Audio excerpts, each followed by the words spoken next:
poser une question très cruciale qui défraie la chronique chaque année. C'est-à-dire, quand on aborde le mois de Ramadan comme ça, on sent une baisse de recettes totale dans les buvettes. Imam, qui sont ceux qui boivent? Que le bon de Tout-Puissant nous guide sur sa belle voie. Je pense que j'ai déjà dit auparavant, par rapport à hadith que le prophète Mohammed sallallahu alayhi wa sallam nous a dit, si Ramadan arrive, Dieu ordonne de fermer les portes de l'enfer et ouvrir les portes du paradis et menotter Shaitan et toute sa famille. Oui, vous savez, on nous dit la dame du ba'da kufr. Quelqu'un qui est mécréant, il n'a plus de péché. Lui, il est déjà dans ses péchés. Mais quand on parle de péché, c'est un musulman. Quand on parle de péché, c'est un musulman. Quand on parle de Shaitan, maintenant, est-ce que c'est à cause des mécréants qu'on arrête de Shaitan? C'est à cause des musulmans. Donc, ce qui veut dire, Shaitan a plus la main sur les musulmans que tous les autres. Donc, ça, par rapport à ça, nous montre déjà que... Vous dites que Shaitan a plus la main sur... Oui. Parce qu'il a déjà même promis à Allah. Du moment où Allah lui a maudit, il a dit, c'est la seule chose qu'il lui demande à Allah, de le garder, de ne pas vite le tuer jusqu'au jour de la résurrection.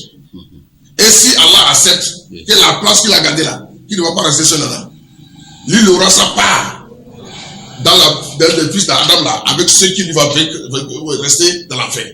Donc c'est sur ça que Shaitan est en train de chercher. Donc ça nous dit déjà que si Shaitan est caché et que les bibliothèques sont fermées, mais si c'était à cause des autres, est-ce que les bibliothèques vont fermer?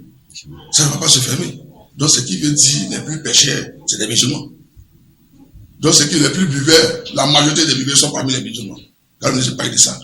C'est pourquoi vous voyez même, avant Ramadan, vous croisez quelqu'un, vous ne pensez même pas qu'il est musulman. Mais si le mois de Ramadan arrive, ça vous étonne. Peut-être même quand il prend le micro pour faire l'appel maintenant, vous ne croyez même pas qu'il avait ce talent sur lui. Et vous allez vous poser la question, mais pourquoi ne le voyez pas à la mosquée? Et donc c'est Shaitan. Parce que Dieu nous a déjà dit, Man yahdi Allah, fala mudilla lahu. Celui qui a reçu la guidance d'Allah, personne ne pourra l'égarer. Mais celui qui a voulu la perdition, celui qui a voulu celui qui a voulu la perdition, parce qu'aujourd'hui, Dieu nous dit que je n'ai créé que les êtres humains et les djinns uniquement comme mon adoration. Mais il y a certaines aujourd'hui, adoration, là, ça devient difficile pour eux. Mais pas pour quelque chose, parce qu'ils veulent le goût de ce bas monde. Ils courent derrière ce bas monde de telle manière que l'adoration, ça ne dit rien. Et Shaitan les a embellis avec la joie de ce bas monde jusqu'à ce qu'ils ont obéi l'adoration. Maintenant, comme leur tuteur, Shaitan n'est plus libre, vous voyez, donc, avant, jusqu'à les gens sont contents quand ils rentrent dans les buvettes, qu'on puisse les glorifier, Aladji est arrivé, Aladji est arrivé.